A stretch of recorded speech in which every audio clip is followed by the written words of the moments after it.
ভেবে দেখুন তো, মানুষ যে রোবটটিকে কাজ সহজ করার জন্য বানিয়েছে, সেই রোবটটি যদি একদিন মানুষের বিরুদ্ধে বিদ্রোহ করে বসে। বিজ্ঞানীরা সতর্ক করেছেন যে এআই বা আর্টিফিশিয়াল ইন্টেলিজেন্স হয়তো মানুষের তৈরি শেষ আবিষ্কার হতে চলেছে। কেন তারা এমন ভয়ঙ্কর কথা বলেছেন জানলে আপনিও ভয় পেয়ে যাবেন। Welcome to my channel facts with me. চলুন দেখে আসি কৃত্রিম বুদ্ধিমত্তার সেই অন্ধকার জগৎকে। ফ্যাক্ট 1, 2017 সালে ফেসবুক তাদের দুটি এআই রোবটকে কথা বলতে দিয়েছিল।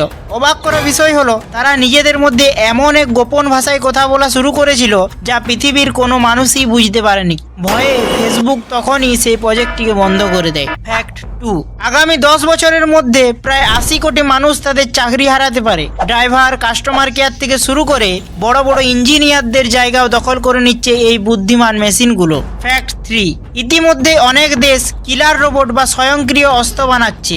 এই রোবটগুলো কোনো মানুষের নির্দেশ ছাড়াই নিজেদেরাই সিদ্ধান্ত নিতে পারে। ফ্যাক্ট 4, এলন মাস্ক এবং স্টিফেন হকিং এর মতে এআই যদি মানুষের চেয়ে বেশি বুদ্ধিমান হয়ে যায় তবে তারা আমাদের ঠিক সেইভাবেই তুচ্ছ মনে করবে যেমনটা আমরা পিঁপড়েদের মনে করি। আপনার কি মনে হয় এআই কি মানুষের বন্ধু হবে নাকি আমাদের ধ্বংসের কারণ হবে? কমেন্ট করে অবশ্যই আপনার মতামত জানান। ভিডিওটি ভালো লাগলে লাইক করুন এবং আরও রহস্যময় তথ্য জানতে ফ্যাক্ট উইথ মি চ্যানেলটি সাবস্ক্রাইব করুন।